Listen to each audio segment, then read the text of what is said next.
savez, le Tchad a été victime d'une attaque sur son territoire qui a fait des morts et des blessés, mais ainsi que de dégâts matériels, puisque pratiquement tout le village qui a été attaqué a été incendié.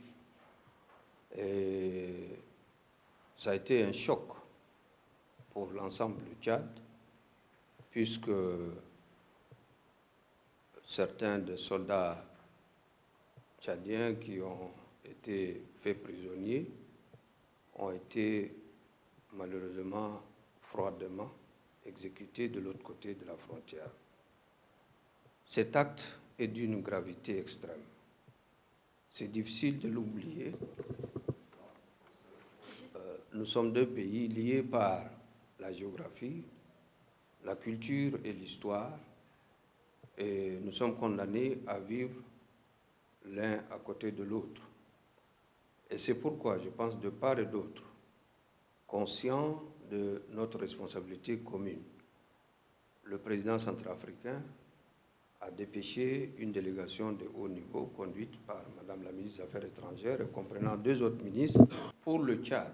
Pour ce qui concerne le Tchad, le plus important dans l'immédiat, c'est de faire la lumière sur cette attaque et afin de situer les responsabilités. Parce que nous ne pouvons pas passer un trait de plume sur les morts, les blessés, les dégâts matériels.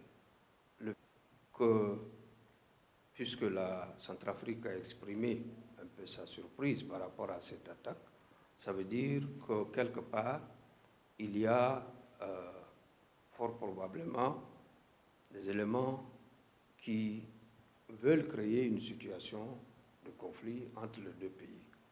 Et là, je pense que, de part et d'autre, nous avons la lourde responsabilité d'identifier ces éléments et de le mettre donc, dans des conditions à ne pas pouvoir créer une tension entre les deux pays. Extrêmement important et urgent qu'on puisse élucider les circonstances de cette attaque, parce que ce n'est pas une attaque banale, c'est une attaque donc d'une force bien préparée, accompagnée de blindés et même de drones.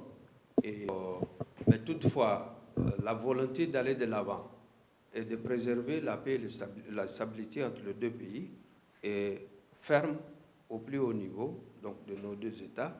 Et j'espère qu'avec cette volonté et sur la base des orientations que nous avions reçues pour d'abord élucider les circonstances, situer les responsabilités et ensuite envisager donc une nouvelle coopération de nature à permettre aux deux pays de sécuriser la frontière commune.